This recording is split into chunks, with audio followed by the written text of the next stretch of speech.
Bien, pues buenas tardes. Estoy muy contenta de poder estar aquí y también muy agradecida de poder participar en este congreso, que creo que va a marcar un antes y un después de la educación en España. Muchos de los que estáis aquí y muchas sois muy conocidas y muy conocidos, y sobre todo somos un grupo, creo, que estamos luchando pues para ese cambio y para esa innovación, y que estamos apostando por ese cambio y por esa innovación. Y por eso creo que, que podemos estar bien contentos de participar, y yo muy agradecida de que me hayan invitado. Y también estoy impresionada, os lo tengo que decir, porque, impresionada, afortunada, sobre todo porque vosotros y vosotras tenéis grandes oportunidades fuera. Hay salones donde se están haciendo ahora pues ponencias y conferencias. Entonces, os doy las gracias por querer escucharme. Y os voy a dedicar pues esta charla, esta conferencia, ya que me queréis escuchar, y lo intentaré hacer pues lo mejor que pueda para que vosotros también pues podáis dedicar un rato y un tiempo a pensar. Al fin y al cabo, estas conferencias quieren ser inspiradoras, y lo que transmitimos aquí es un trabajo de hace años, una idea de liderazgo. Yo creo que hablar de liderazgo pues a mí me apasiona, y más de liderazgo educativo. Y los que me conocen saben, y las que me conocen, pues que el tema del liderazgo es un tema que es difícil, porque el liderazgo te lo otorgan.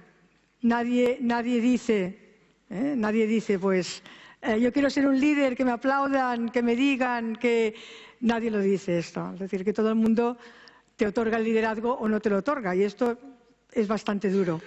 Es bastante duro porque el líder va muy solo. Entonces, liderazgo sostenible, educativo y sostenible. Uno puede, hablaba ahora con unas personas, pues tener una gran idea y ¡boom!, lanzarla, pero la verdad es que cómo se sostiene esto, cómo se juega el partido, cómo se genera nueva técnica, cómo se hacen otras muchas cosas, Y lo primero que me gustaría deciros hoy, la primera idea que me gustaría lanzar, es que el liderazgo es un arte. El liderazgo, habéis escuchado hoy muchísimas cosas y durante estos días de liderazgo, pero me gustaría que cada uno de vosotros y de vosotras os sintieseis artistas. El liderazgo es un arte, el liderazgo no es un don. Y hay que agradecer pues muchísimo a estos artistas que van mucho más allá de lo racional. Lo que quiere el artista es ser capaz de generar el arte de la impresión de la persona que está mirando. No sé, se os ve un público muy joven, pero algunos de vosotros recordaréis aquella película fantástica de La noche de los generales, de Peter O'Toole, que va al Jeu de Paume, que ahora ya no es el Jeu de Paume, sino que es, como bien sabéis, otro tipo de galería que está en el Museo d'Orsay, y se pone delante del autorretrato de Van Gogh, y él se transforma mirando el autorretrato de Van Gogh. Es un momento de la película excepcional. Bien, pues el líder lo que quiere es también despertar esa emoción, despertar esa pasión por aquello que él ya está soñando, por aquello que él quiere que ocurra, por aquello que él en el tiempo ya está viviendo fuera de lo que es un tiempo real, está viviendo fuera, está viviendo con el proyecto que tiene, está viviendo con lo que cree que es necesario, está viviendo con otras cosas. Despertar. El líder despierta, y el artista despierta esas emociones, esa capacidad que tiene el artista pues de que nos quedemos impresionados pues por su obra. Y bien, sintámonos artistas, repito lo mismo, El liderazgo es ser artista, y se aprende, no se nace siendo líder. Me gustaría ahora que vieseis esta diapositiva. Me gustaría que os recreaseis en esta diapositiva, si es posible, y vieseis cómo hay distintos pinceles. Hay quien pinta con espátula, hay quien parece de brocha gorda a lo grande, hay quien es muy minucioso, hay quien es puntillista, colores, luz, maneras de mezclar los colores, maneras de hacer la obra de arte distinta. El líder es poliédrico. El líder tiene un autoconocimiento de sí mismo, se conoce. El líder es capaz no solo de conocerse, sino de aceptarse, aceptar sus debilidades, aceptar su manera de hacer, aceptar que tiene que superarse, aceptar sus miedos. Se ha hablado mucho en este congreso de los miedos, cómo paralizan, cómo no dejan crecer. El líder es aquella persona que sabe que con sus colores, que con sus ideas, que con su manera de ser puede generar esa obra. Y ese líder tiene distintos estilos. Puede ser más coach, más entrenador, puede ser más democrático, más que le guste pues llegar al consenso de las cosas. Puede ser pues más ejemplar, puede ser un líder de estos que digas, pues no sé, tal como él se comporta, me parece que es magnífico. Y puede ser también un líder pues más conciliador, ¿no? Distintos estilos de liderazgo, distintas pues maneras de hacer, distintas maneras de pintar y de llevar a término la obra de arte. Muchas veces en las circunstancias de la vida, diríamos, o las políticas, si queréis, o la manera como las cosas nos llegan, lo que sucede, la toma de decisiones delante de las circunstancias que tenemos es lo que nos hace ser libres. La toma de decisiones que nosotros, según cómo lleguen los inspectores al colegio, cómo decidimos nosotros estar con los inspectores, tal como nosotros decidimos estar con aquellos padres que sabemos que van a reclamarnos el por qué ha pasado esto otro en la clase. Es decir, que las circunstancias no nos hacen a nosotros mismos. Lo que nos hace a nosotros mismos son las decisiones que nosotros tomamos delante de estas circunstancias. Y estas decisiones que tomamos delante de las circunstancias y tal como nosotros resolvemos los problemas es lo que nos transforma como líder. El líder está en todo un proceso de crecimiento. Yo tengo la suerte de conocer a Frédéric Amat. No sé si alguien conoce a Frédéric Amat. Es un contemporáneo, es un hombre, es un genio en su manera de hacer y sobre todo en coreografías. En Japón ha hecho muchas cosas de coreografías de ópera japonesa. Y bueno, es una persona muy contemporánea en su manera de trabajar. Tengo la suerte de estar en su taller, sus hijos están en el Colegio Montserrat y de eso nació toda una amistad. Y le pregunté, tú cuando empiezas la obra, porque claro, cuando son obras contemporáneas cuesta mucho, son muy conceptuales.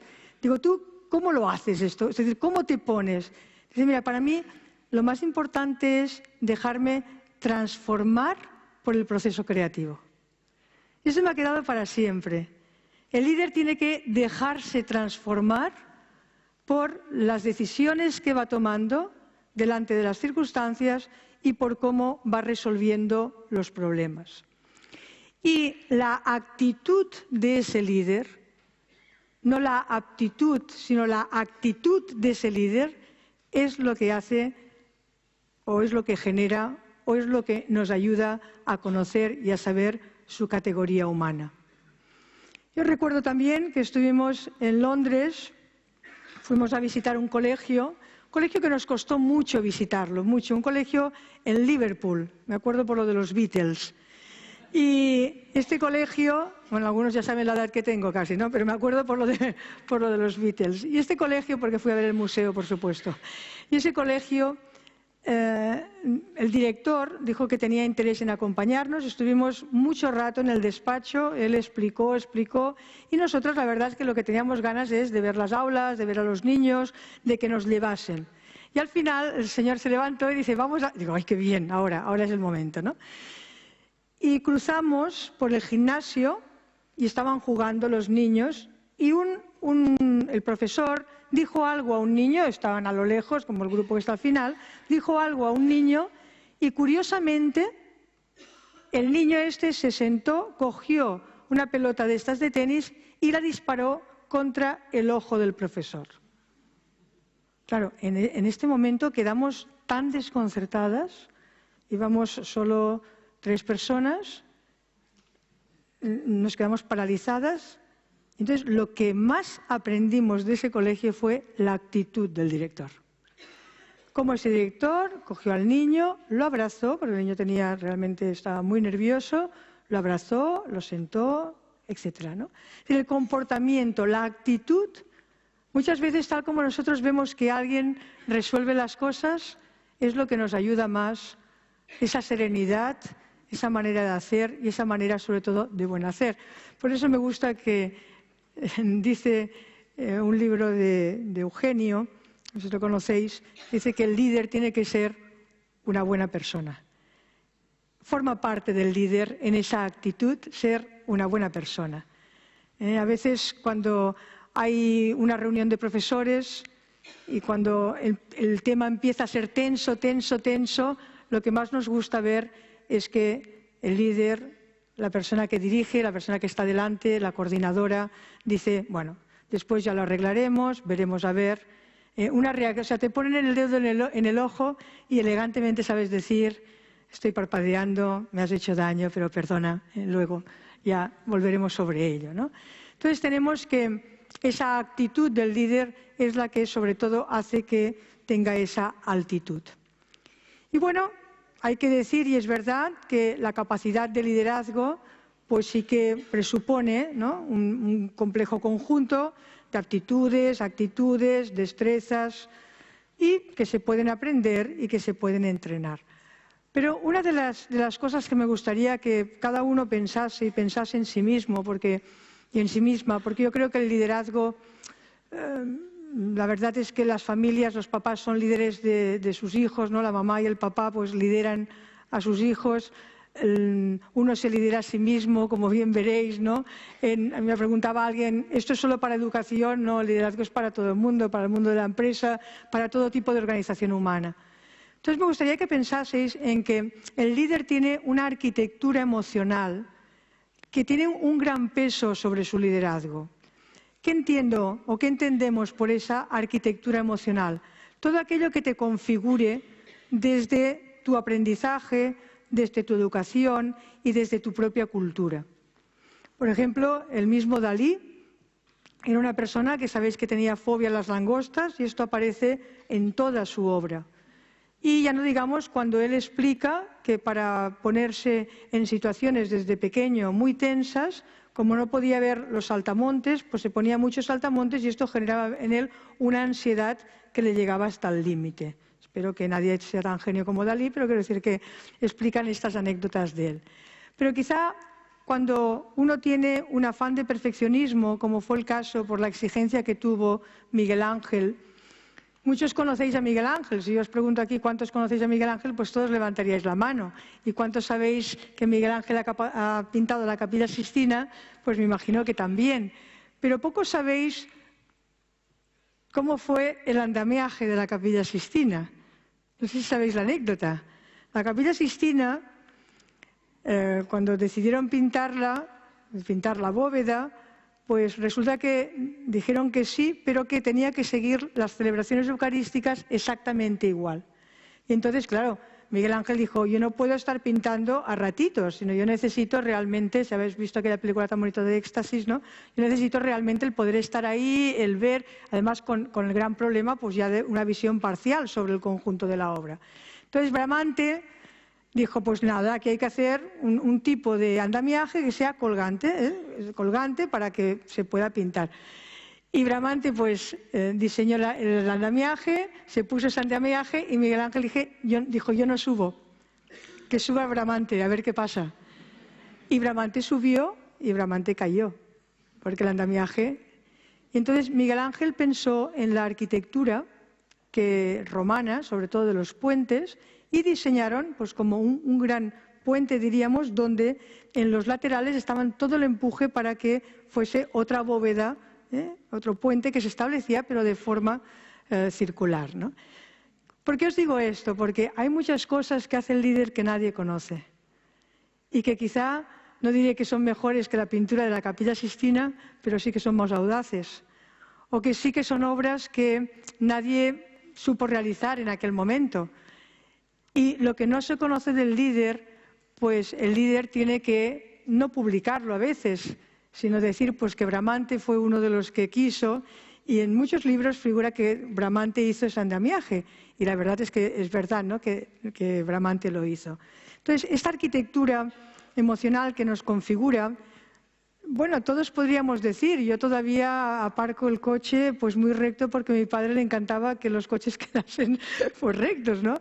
Todos llevamos una formación de los colegios, de las casas. Ha habido ahora una persona pues, que me ha hecho una ilusión enorme, que me ha dicho, pues yo del colegio, ¿no? He estado una exalumna de un colegio nuestro, y dice, pues yo del colegio mantengo tanta ilusión de ese colegio. Y otra que dice, a mí la formación pues me cambió la vida. Vine a estos cursos vuestros y eso me cambió la vida. He hecho 2 másters, estoy haciendo, no sé si estarás por aquí, ¿no? Pero una persona que se emocionó y ha sido capaz de... Pues la arquitectura emocional tiene mucho que ver, lo que nos configura en la formación, cómo uno se hace, de qué uno se alimenta, de qué personas, ahora le dicen que es el plan personal de aprendizaje, ¿no?, en todo lo que es de Internet, pero tenemos que acostumbrarnos a ver esa arquitectura emocional, integrarla dentro de nuestro liderazgo.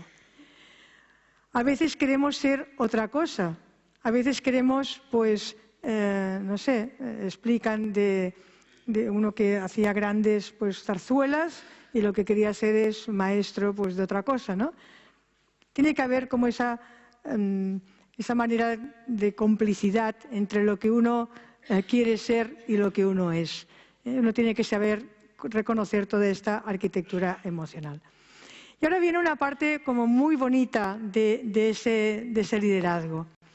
Todos conocéis seguramente de dónde viene esto, pero digo que es una parte muy bonita, por lo menos yo agradezco mucho a la propia institución a la que pertenezco, pues agradezco mucho esas relaciones humanas que nos han configurado. No sé si os pasa a veces, algunos que tenéis una familia, que dices, ya no podría pensarme sin esa familia, ¿no? Ya no podría pensarme sin esas relaciones que he tenido con estas personas. Ya no podría pensarme sin esa influencia tan grande pues, que hemos establecido los unos con los otros. Las organizaciones, y esto tenéis que ir pues, con cuidado, ¿no?, porque las organizaciones configuran un modelo de relación. Recuerdo un grupo que vino al Colegio Montserrat a ver el colegio y decía, bueno, ¿y todo esto por qué? ¿Y este laboratorio aquí por qué? ¿Y este pasillo por qué? ¿Y esto por qué? Digo, mira, todo el colegio está pensado como un ámbito de relación. Le encantó, luego puso en el periódico, ¿no? Colegio Montserrat, ámbito de relación. Todo está pensado para que las personas se puedan encontrar. Todo está pensado para que podamos sacar el máximo provecho de los unos de los otros, pero no un provecho que se cuantifica, sino un provecho que es emocional, un provecho que es de contagio, un provecho que es de pasión, un provecho que es de sentirnos muy a gusto los unos con los otros. Entonces, hay un modelo de organización donde el director cada mañana saluda a sus 70 profesores.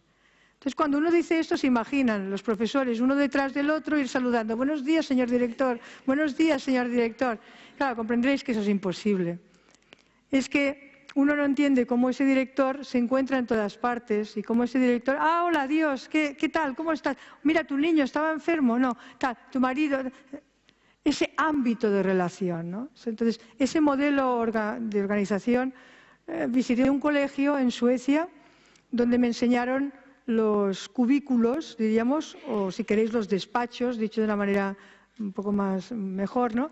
Los despachos de cada profesor. Y dicen, y la verdad es que cada uno tenía su despachito, su cubículo, muy bien, pero... Y dice, esto le gustaría tener a sus profesores. Digo, pues espero que no. Porque esa concepción de despacho para ti solo y cerrado no lo tendrán nunca. Tendrán espacios abiertos, espacios donde se puedan encontrar, espacios donde puedan hablar, espacios donde realmente se pueda generar un contacto humano. Y este contacto humano muchas veces llega, también te lleva a ese networking, también te lleva a otras muchas cosas. Pero el encerrarte hoy para ti mismo, generemos modelos de organización que haga que fluyan esas relaciones humanas, ¿no? Y como pongo aquí en la diapositiva, en nuestras relaciones humanas generamos obras de arte. En nuestras relaciones humanas nos creamos a nosotros mismos con las influencias de los demás. No tengamos tanto miedo de las influencias de los demás. Y en nuestras relaciones humanas hay una mezcla de sentimientos y de emociones que te ayuda a que esa obra sea única. Aquí añado lo de única, que esa obra sea única. Las relaciones que establecemos los unos con los otros generan obras únicas. Yo guardo un grato recuerdo, un gran recuerdo de muchos cursos que he dado de las personas, no del curso en sí mismo. Ahora mismo han dicho pues, que habíamos dado en escuelas católicas formación y eran grupos de 300, bueno, como esta sala casi, ¿no? Eran grupos muy grandes y recuerdo a las personas de esos grupos. No recuerdo al grupo, recuerdo a las personas. Y como me pasa pues aquí también, ¿no? Recuerdas a las personas, las que están ahí, las que se acercan, las que te aprecian, y eso genera una obra de arte nueva. Si queréis, esto recrea la obra de arte. Bien, organizaciones, modelos de organización, relaciones humanas. Y después estaría todo el tema de esas personas que nos inspiran. A mí es un tema que me gusta mucho y también en el colegio pues, se trabaja bastante, ¿no? Que es el tema de cómo podemos sacar el mayor partido a los maestros. Y lo voy a poner en una situación contemporánea. Imaginaos que yo quiero pues, hacer la mejor botella del mundo. ¿Qué hago? Si yo quiero hacer la mejor botella del mundo, ¿qué es lo que voy a hacer? Pues lo primero que voy a hacer es a estudiar las mejores botellas que hay en el mundo. Las mejores botellas que existen. No voy a pensar qué botella voy a hacer. No. Voy a ir a los maestros, a los que saben cómo hay que hacer las cosas. Explica Picasso que para él pintar la Paloma de la Paz estuvo copiando muchísimas palomas del Renacimiento. Esa es la grandeza de Picasso. No copiar o repetir lo mismo, sino ser capaz de, después de haber dibujado muchas veces las del Renacimiento, generar esa Paloma de la Paz con esa ramita de olivo. Entonces, ¿qué nos pasa con los maestros? Dicen que los maestros, bueno, pues dan discípulos o generan discípulos. Los líderes generan líderes. Los líderes son aquellas personas que hacen que la persona que está a su lado, la persona que quiere seguir ese sueño, esa meta, se convierta en un liderazgo, se convierta en un líder para poderla seguir, ¿no? Entonces, los maestros, el arte de emular, no sé si lo habéis oído, ¿no? Hay quien cree que copiar es malo, pero emular no es ni copiar, ni tampoco es imitar, sino emular es mirar a una persona con una gran admiración y querer responder como esta persona. Y esto marca tu propio crecimiento. Y después hay muchas personas que te inspiran a hacer otras cosas. A mí me elogian mucho cuando alguien viene y dice, vengo a ver si me inspiras, ¿no? Pues hay personas que inspiran, que realmente su manera de hacer, su manera de decir, su manera de ver las cosas, pues te inspira, ¿no? Entonces creo que tendríamos que ser como muy capaces de no tener miedo de seguir a esos maestros, no tener miedo de esa emulación y de esa inspiración. Pero el líder, el verdadero líder, la persona que quiere... Bueno, la verdad es que uno es líder, repito, no es que se lo busque, sino que se lo otorgan, ¿no? Pero la capacidad de liderarse a uno mismo. Es fantástica la capacidad de liderarse a uno mismo. Es fantástico el decir, me llevo yo a mí mismo y yo hago conmigo mismo lo que me parece mejor. Y camino pues a la derecha, a la izquierda o como sea, ¿no? Liderarse a uno mismo, tener esa visión positiva, esa visión, como dice David Cooper Ryder, apreciativa del mundo y de las cosas. Ese saber que todos los obstáculos son retos, que es la superación de mí mismo, que no voy solo, que no voy sola, que voy a ser capaz de llegar, que voy a hacer todo lo posible para llegar. Me decían, ¿no estás nerviosa? Digo, bueno, la verdad es que más que nerviosa estoy como poco acomplejada de que se han oído muchas cosas de grandes personajes sobre el liderazgo. Digo, a mí me toca hablar ahora de esto, ¿no? Digo, pero como son muchos conocidos, voy a hacerlo lo mejor que sepa. Positivo. Ser capaz...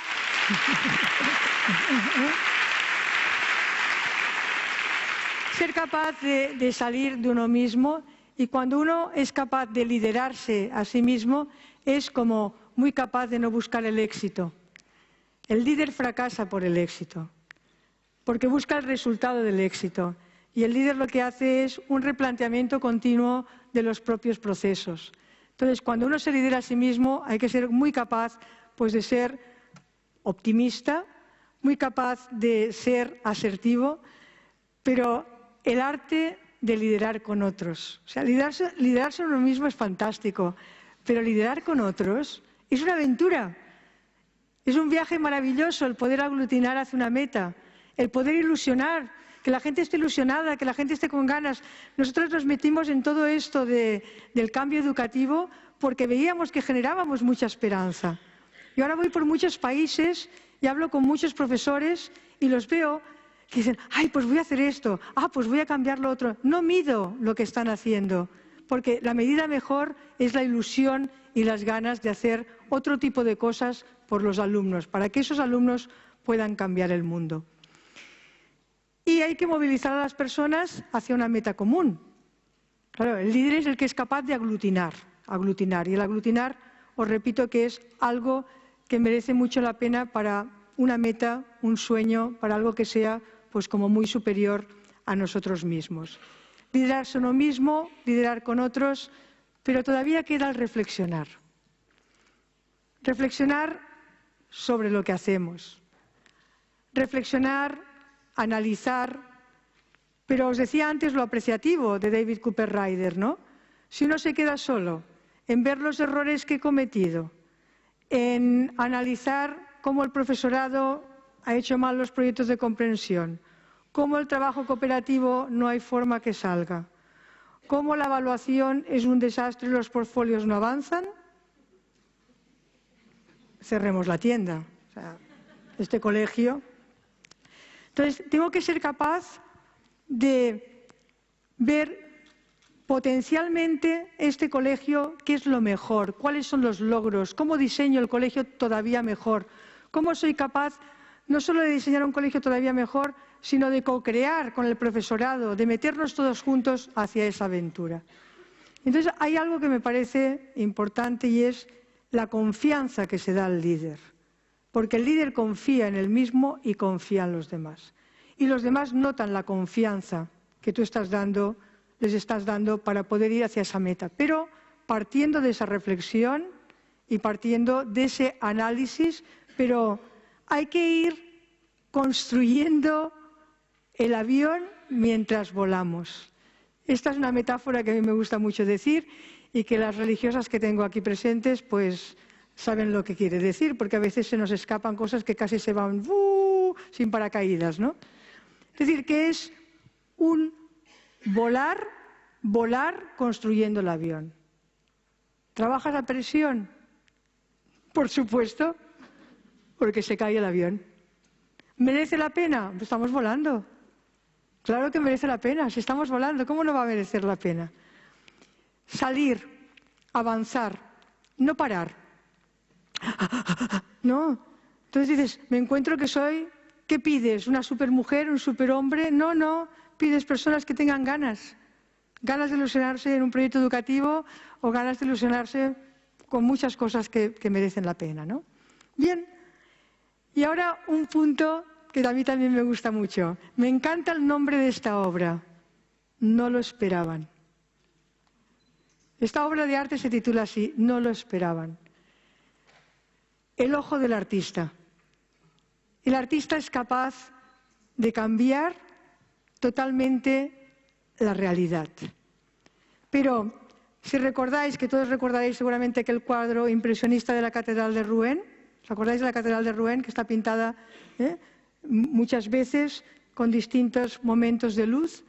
¿Qué pasa con la catedral? Ya no está. El color, la iluminación, la policromía de todo el conjunto hace que la catedral prácticamente desaparezca. Cuando uno trabaja en un colegio duro, con rigor, cuando uno tiene que dar resultados de selectividad, cuando uno tiene que dar los resultados de la IB, cuando uno tiene... Bien, no perdamos la luz y el color, porque si perdemos la luz y el color, ese bachillerato y esa selectividad no tienen sentido. ¿Por qué? Porque estamos formando personas, porque estamos queriendo personas que sean capaces de transformar nuestro mundo, de que sean éticos y de que todo vaya mucho más allá, ¿no? Que sea mucho más importante que la nota que puedan sacar en selectividad. El otro día hubo un alumno que quiere hacer medicina y me decía, ¿no? Ha sacado un 9 en selectividad y estaba muy contento. Y le digo, hombre, buena nota, seguramente entrarás. Bueno, pero no sé si entraré en la autónoma, ya tengo la nota, pero Digo, ¿tú vas a ejercer de médico? Se quedó tan desconcertado. Digo, haz medicina, pero quédate tranquilo, que no sabes si vas a ejercer de médico. A lo mejor vas a hacer otra cosa. Cuando termines medicina igual haces periodismo porque en el mundo de hoy absolutizar las carreras, entonces pasa lo mismo. Ser capaces de analizar la realidad con luz, con policromía, pero sabiendo un poco trascender muchas cosas, ¿no? Y después hay que bailar. Hay que bailar con tu propio estilo, hay que ser como muy capaz de la acción, de llegar a la acción. Hay que ser como muy capaz de tener esa excelencia personal, de querer bailar bien, pero de saber que es tu baile y de saber también, repito, que hay que bailar. Muchos líderes se quedan en la teoría, no deciden, dan vueltas y no bailan, sino que explican los mecanismos del baile. No, hay que bailar, hay que lanzarse y hay que bailar. Bien, entonces me gustaría ahora poner esta película, Conducta. Si no la habéis visto, es uno de los deberes que os voy a mandar. Es una película cubana, una película que te llega al alma por Carmela. Carmela es la profesora yo creo que de hace muchos años también en España nos podríamos sentir identificadas. Es una película que ha causado sensación en Cuba porque hay varios matices de la película que ha generado pues, que en las salas donde se ha pasado pues, la gente aplauda por la libertad, diríamos, de expresión, si podemos decir así, de muchas cosas que acontecen en la película, ¿no? Entonces vais a ver en esta película cómo lidera esa profesora que es suplente, cómo lidera una situación de conflicto, y vais a ver lo que dice Carmela. Yo no os voy a dar tiempo para que habléis entre vosotros, porque en una hora no tenemos mucho tiempo, ¿no? Pero os diría que luego, si la película os da de sí, pues lo comentéis, o penséis a ver qué se puede hacer. Cuando le dice, dile a tu madre que lo venga a buscar, plantearos también que hay mamás que no pueden ir al colegio a buscar.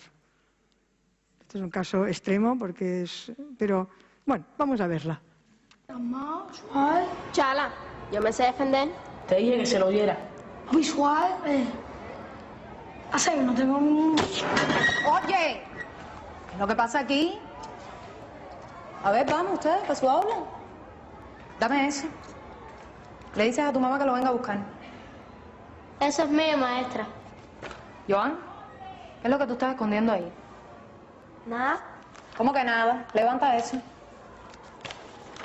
¿Y esas cartas?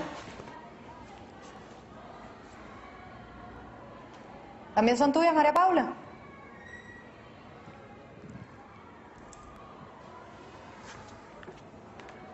No lo vuelvas a traer.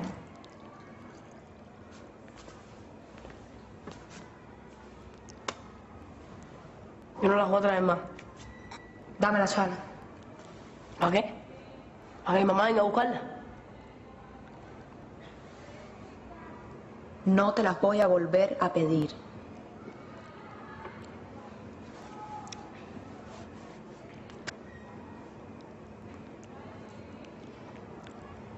Ven conmigo. Chala, vamos.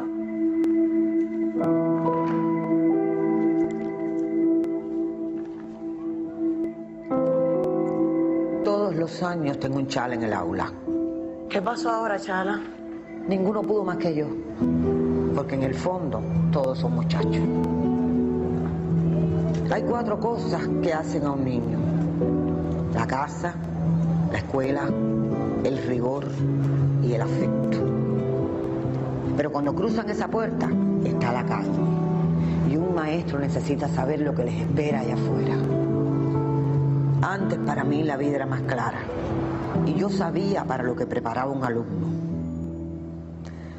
Pero ahora lo único que tengo claro es para lo que no debo prepararlo. Bien. Liderazgo, formas de solucionar conflictos. Muy bonita la película porque al final uno ve, no os voy a explicar el final por supuesto, pero uno ve cómo evoluciona la misma suplente, ¿no? Esta misma maestra. Pero es preciosa, ¿eh? Os la recomiendo mucho. Bueno, pues comentaríamos ahora cómo se ha hecho bien esta resolución de conflicto, qué hay detrás de ella, qué patrones de comportamiento, etcétera, ¿no? Pero sigo. En esta primera parte, y cierro la primera parte con la película, sería: sintámonos artistas. El liderazgo es arte, no es un don, se aprende, se entrena, y sintámonos artistas en nuestra manera de hacer. Bien, ahora en esta segunda parte me gustaría tocar un aspecto del liderazgo que para mí es el núcleo de la conferencia de hoy. Y este aspecto del liderazgo, tengo que decir que es una simbiosis de ideas de teólogos y de ideas de historiadores. Es decir, que he hecho esta simbiosis para transmitiros cómo me parece a mí que el líder tiene que gestionar la organización para que pueda haber, pues, expectativas, viaje, sueño. Entonces, vamos a ese ecosistema. Cuando nosotros decimos, y fijaos en esto de aquí, cuando nosotros decimos, o hacemos nuestros DAFOs en el colegio, o analizamos la realidad, muchas veces hemos dicho, es lo que hay. Es lo que hay. Estos niños son así, es lo que hay. No van a estudiar en su vida, es lo que hay. Se están matando unos a los otros, es lo que hay. Bueno, cuando decimos es lo que hay, nos estamos equivocando. Porque lo que hay es lo que nosotros queremos hacer con esa realidad. Entonces, cuando hacemos nuestros análisis, no es solo lo que hay, sino es lo que hay más lo que queremos hacer con lo que hay. Pero solo podremos mejorar lo que hay, o solo podremos hacer que lo que hay sea mejor, si traemos el futuro a lo que hay. Es decir, hay que traer el futuro a la realidad, hay que traer el sueño a la realidad. Hay que ser capaces de transformar, de pensar sobre esa realidad a partir de perspectivas que tenemos de futuro. Yo a veces a las religiosas se lo explico pues con caramelos. Es decir, tú tienes un balde o lo que sea con caramelos, ¿no? Entonces estos caramelos puedes ir, digamos, moviéndolos, bueno, después no se los va a comer nadie, ¿no? Pero bueno, puedes ir haciendo. Lo importante cuando hablamos de estos caramelos es que pongamos caramelos nuevos. No que solo manoseemos los que hay, sino hay que poner caramelos nuevos y ofrecer caramelos nuevos. Porque si no, es un término que también se utiliza, que es lo de más de lo mismo. Queremos hacer un cambio en el colegio, tecnologías, venga tecnologías, es más de lo mismo. El otro día me enseñaron un proyecto de otra lengua, ¿no? Que no era inglés, era una lengua indígena, y me enseñaban las actividades de inteligencias múltiples. Digo, aquí solo hay una actividad que es la lingüístico-verbal. Y son variaciones de una serie de actividades de un libro sobre la lingüístico-verbal. Digo, entonces esto no es un proyecto de inteligencias múltiples. Dices que a los niños no les gustan estos proyectos. Digo, claro, porque es más de lo mismo. ¿No habéis hecho un cambio que es utilizar la plantilla que utilizabais de unidad didáctica, la habéis pasado a un proyecto de comprensión? Pero las actividades, que es lo más difícil para llegar a las metas de comprensión, para llegar a los objetivos, son actividades del libro. Son actividades que no hacen ni que el niño se levante de la silla. ¿Comprendéis, no? Entonces, hay que traer el futuro, hay que ser capaz de traer el futuro a lo que hay. Entonces, el líder es aquella persona que nos da el horizonte de expectativas. Horizonte de expectativas. Vamos a ponerlo en la persona. ¿Qué horizonte de expectativas tenéis con vosotros mismos? Entonces uno dice, pues mi horizonte de expectativas es aprender inglés. Esto es una meta, un objetivo. Tu horizonte de expectativas tiene que ser, quiero ser un ciudadano global. Y para eso necesito, pues, aprender idiomas.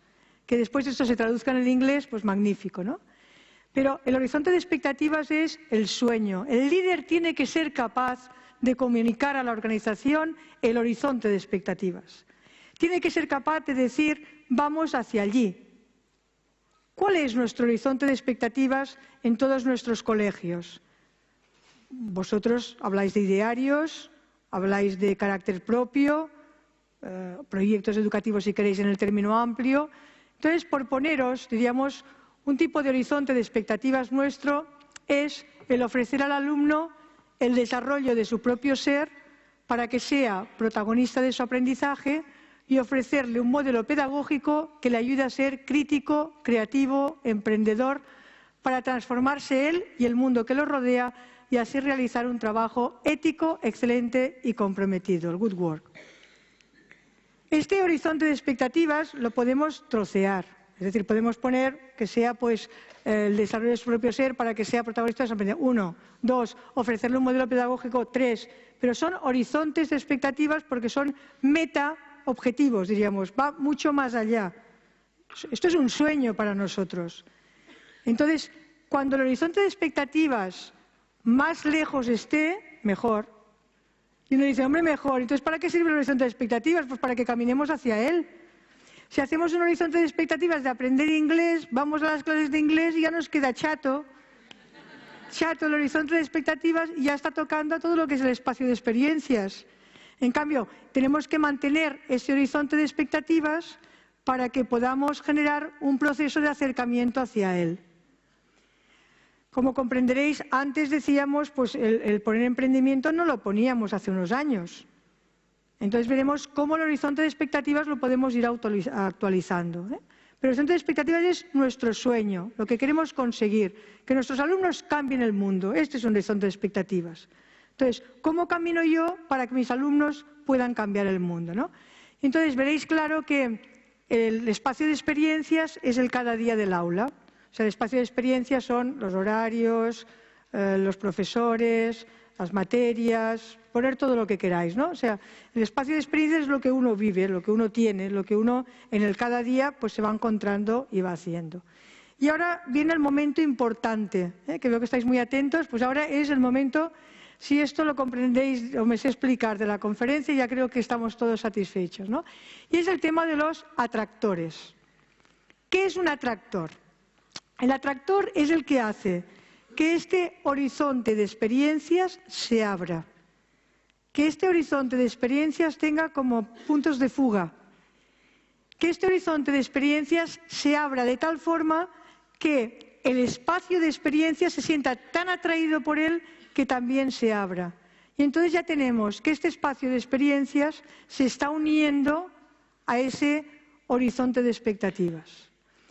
¿Cuáles son los atractores? Pues ahí el líder es donde tiene que estar.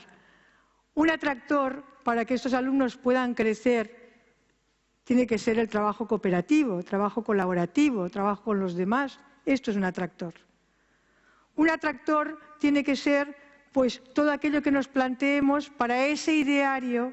Si queremos que el alumno tenga esa competencia o que tenga esa globalización, ¿no? Pues tenemos que plantearnos que en todas nuestras materias exista esa globalización, exista esta manera de hablar de otros. El líder, para ser sostenible, el lideraje educativo, tiene que mantener a la comunidad educativa con los atractores. O sea, el líder no solo es el que mantiene ese sueño, sino que mantiene ese sueño de que el alumno sea protagonista, de que el alumno sea emprendedor, de que el alumno sea creativo, de que el alumno sea ético. Tiene que mantener ese sueño, pero decir, ¿sabéis qué? Para que el alumno sea ético vamos a trabajar la ciudadanía digital. En este colegio no habrá nadie que piratee una película. En este colegio no habrá nadie que no ponga, cuando pone una música, de dónde viene esta música. En este colegio ¿Me explico? Es decir, el líder es aquella persona que mantiene estos atractores para que el espacio de experiencia se vaya abriendo y se vaya acercando cada vez más a ese horizonte, Entonces, para que un liderazgo, esta es una de las ideas que os quería decir, ¿no? Para que un liderazgo sea sostenible, el líder no solo es el que mantiene el horizonte de expectativas, sino es sobre todo el que genera esos atractores para llegar a ese horizonte de expectativas. Esto me parece una idea muy buena y como no es mía, puedo decir que es genial, mío es la simbiosis, pero la genialidad está en que podemos analizar perfectamente si estamos llegando al horizonte de expectativas o si nos estamos quedando en el espacio de experiencias. Entonces uno dice, sí, ahora vamos a hacer emprendeduría, sí, estamos fantásticos. No, dentro de 4 días te va a desaparecer todo el sueño. Tú estás trabajando para que el alumno cambie el mundo. Tú estás trabajando para que tu alumno se comprometa con su propio aprendizaje. Tú estás trabajando para otra cosa que es muy superior a que haya trabajo cooperativo. Ahora, ese trabajo cooperativo, ese inglés, ese chino, lo que estáis realizando es justo para poder llegar a que este horizonte de expectativas sea real. ¿De acuerdo? Entonces uno dice, bueno, muy bien, estupendo, pero ¿cómo hacemos? Y esto es la tercera parte, ¿no? ¿Cómo hacemos para que esos atractores respondan a la situación del siglo XXI? ¿Cómo hacemos que esos atractores realmente tengan sentido, no sean atractores del siglo XIX? ¿Cómo lo hacemos? Pues es el que no sé. ¿Cómo descubrir las fuerzas de cambio? Entonces, tú te puedes encontrar pues un papá que su hijo pues ha nacido con una deficiencia, ese señor empieza a consultar Internet, se encuentra un señor en Washington que es inventor, que quiere que cada uno se haga su propia prótesis, explica detalladamente cómo se hace una prótesis en Internet, le dice cómo puede en una impresora 3D pues poner los dedos y unirlos, y ese señor que es inventor resulta que ha consultado a uno de Sudáfrica. Vais a ver un poquito de esto que me parece muy interesante. Grabbing a backpack is hardly the feat of a superhero, unless you're 12-year-old Leon McCarthy and your hand looks like it's straight out of a science fiction movie. You've actually become sort of a cyborg. There's a cool factor. Yeah, it's like a special. It's special instead of different. Leon has been special since birth. While he was still in the womb, restricted blood flow prevented his hand from developing. I saw his hand sticking up and there were no fingers on it. It was hard for my wife. It was hard for me. 2 years ago, his father, Paul, began the search for an inexpensive, functional prosthetic. What he found was this internet video posted by Ivan Owen, an inventor in Washington State. I've always had this vision of people being able to build their own prosthetic device at home. Owen and a collaborator in South Africa designed a hand that could be made by a 3-dimensional printer. It's essentially like a hot glue gun. There's plastic that feeds into it. The printer head gets really hot, it liquefies that plastic, and then layer by layer creates an object. The design relies on wrist movement. Downward motion creates cable tension that closes the fingers, while a move upward opens them. The assembly instructions were posted for free on the internet, so someone like Paul McCarthy in Marblehead, Massachusetts, could print it. He took the idea to his son. I thought it was a little crazy. He was like, we can print all these fingers and then like clip them all in, and it was a little too much. The first time you saw it and when you tried it out, it was pretty awesome, yeah. What made it awesome? I could pick up, say like a water bottle, like say I could pick up my pencil. What is it like to see him with this? Making your kids happy is like the most rewarding thing you can have as a dad, right? The price tag was also appealing. Many 3D printers sell for about $2,000. Materials are far less expensive. This thing cost us like $5, $10, you know, whatever. It was nothing. What would a prosthesis cost you? $20,000, $30,000. The cost allows father and son to experiment with newer designs. When I outgrow a hand, we can easily make a new one. It's a do-it-yourself solution that was unthinkable before technology made ideas printable. That's cool. Michelle Miller, CBS News, Marblehead, Massachusetts. Fuerzas de cambio. Esto es una fuerza de cambio. Hay que publicar todo lo que uno hace porque es un bien para los demás. Hay que ser capaz de que los alumnos trabajen con impresoras 3D y así podríamos seguir, ¿no? Fuerzas de cambio. Más fuerzas de cambio. Pues hoy nos encontramos pues, con muchas cosas que son inteligentes. Un paraguas que te avisa si lo tienes que coger o no por si va a llover. O te puedes encontrar, sí, aquí lo veis, ¿eh? O te puedes encontrar tornillos que te dicen si los estás poniendo bien o mal. Inteligentes, se abre una luz roja que te está diciendo que lo estás colocando mal. Y verde, pues cuando está bien colocada, ¿no? O si queréis, el otro día en el aeropuerto en París, pues era un holograma que te decía la puerta de embarque. Y claro, uno se queda diciendo, hacían así los niños, pero casi lo iba a hacer yo, ¿no? ¿Es real o no es real? Una prueba que hicieron piloto.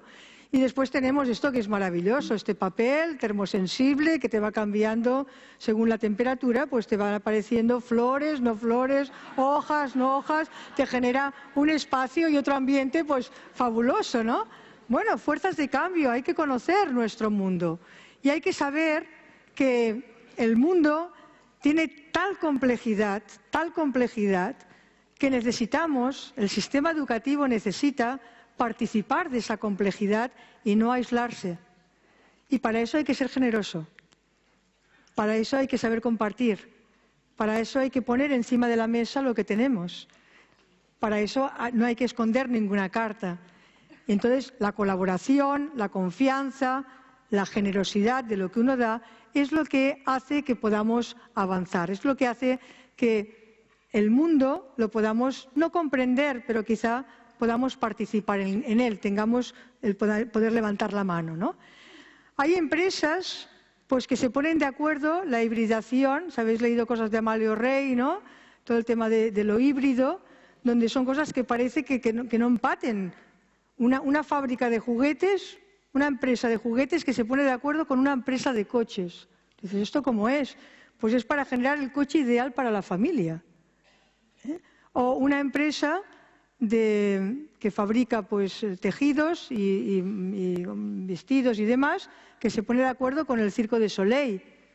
O sea, algo muy lúdico con algo... Claro, pues estas cosas suceden. Entonces, en el sistema educativo, ¿con quién nos ponemos de acuerdo? Si aún nos parece que ponernos de acuerdo colegios con colegios es una cosa como...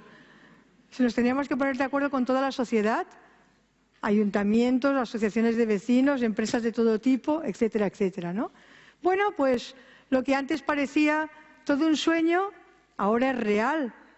Yo he estado en Doha, en Qatar, y aquello es un desierto de arena a arena. Pues resulta que para los juegos estos de atletismo hacen llover en una nube, llueve sobre el campo. Son cosas desconcertantes, ¿no? Y os podría explicar muchas anécdotas, pero estamos casi en hora, ¿no? Entonces, en esta tercera parte, las fuerzas de cambio, porque claro, uno dice, muy bien, muy bonito, pero en el cada día, ¿cómo queda todo esto, no? Las fuerzas de cambio son las que establecen lo que va a llegar al aula y lo que mantiene todo lo que es el horizonte de expectativas. Es decir, fuerzas de cambio, por ejemplo, todo lo que es la revolución neurológica, todo lo que es la globalización, aquí me he equivocado, no es competencia global, sino es todo lo que es la globalización, todo lo que es la revolución digital. Todo esto son fuerzas de cambio que entran y que hace que mires hacia atrás, qué se ha estado haciendo ya en el colegio sobre cosas de neurología, qué se ha estado haciendo en el colegio sobre cosas que ya el cerebro... No digamos que todo lo anterior fue mal, por favor. Todo lo anterior fue tan bien que ahora queremos hacer otra cosa. Pero es por lo bien que fue y por el buen profesorado que ha estado ahí y que ha hecho que el colegio haya podido llegar hasta donde ha llegado. El otro día les decía a un colegio, pero tú no has llegado hasta donde... Sí, pues, estate bien contento y que encima te planteas otras cosas, pues maravilloso. ¿Sabéis? Pero a veces somos... No, es que... No, gracias a lo de antes llegamos a la hora, ¿no? Una mirada alrededor, muchos modelos plurales, qué se está haciendo, cómo se está haciendo. Y el compromiso, qué es lo que quieres hacer y cómo lo quieres hacer, ¿no? Y entonces tenemos que ser como muy capaces de desarrollar estas fuerzas de cambio en todo lo que es el colegio. Para nosotros son, como bien sabéis algunos, las 4 grandes transformaciones, que me parece que ha habido como un taller y una conferencia que se ha explicado, ¿no?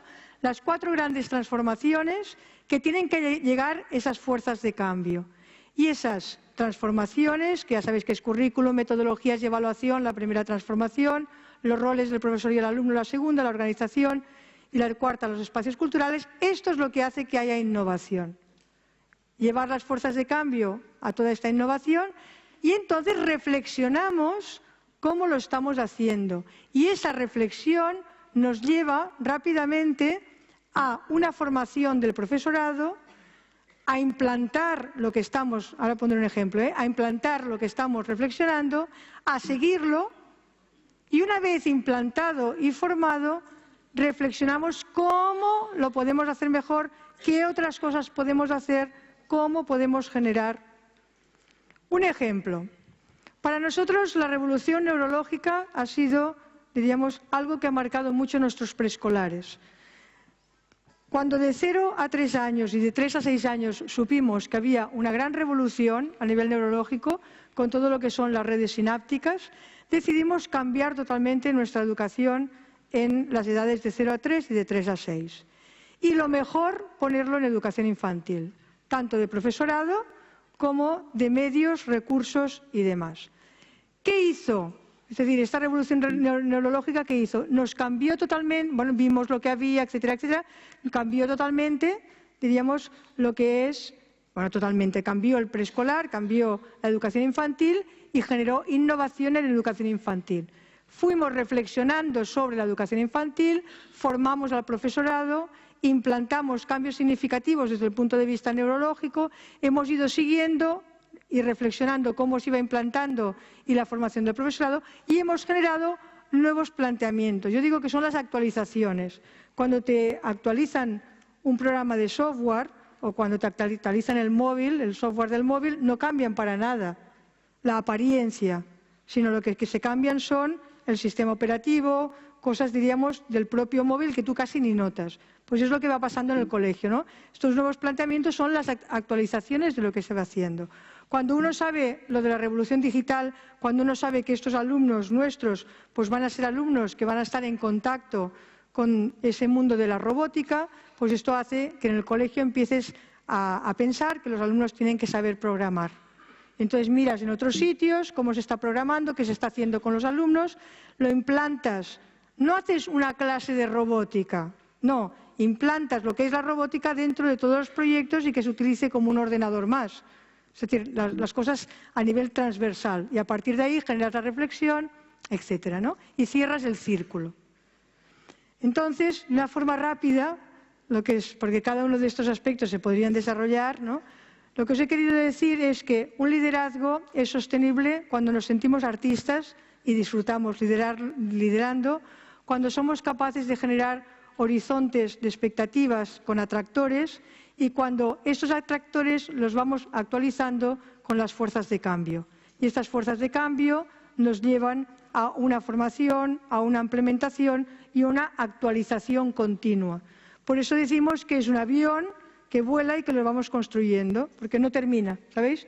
No termina. Estamos en un dinamismo de cambio porque por nuestro propio mundo y porque estas fuerzas de cambio cada vez pues, son más grandes. Y me gustaría terminar, y os he robado 2 o 3 minutos, bueno, resumiendo, ¿no? Que es el resumen que ahora os he hecho, pero me gustaría terminar con este vídeo de este baile de los estorninos.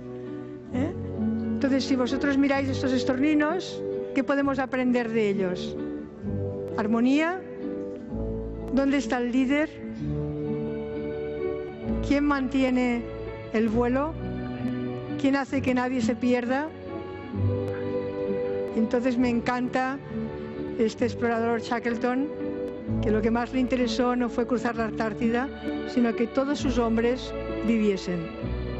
Entonces generemos un tipo de liderazgo donde podamos disfrutar los unos con los otros, donde podamos juntos ir reconociendo cuáles son esos atractores, cuando luchemos para conocer cada vez más esas fuerzas de cambio y nos reunamos en congresos así para profundizar sobre ellas, pero por favor volemos. El mundo de hoy necesita que volemos y que demos una palabra de que merece la pena educar y de que merece la pena que nuestros alumnos puedan cambiar este mundo, lo puedan hacer un poquito más ético y un poquito mejor. Muchas gracias.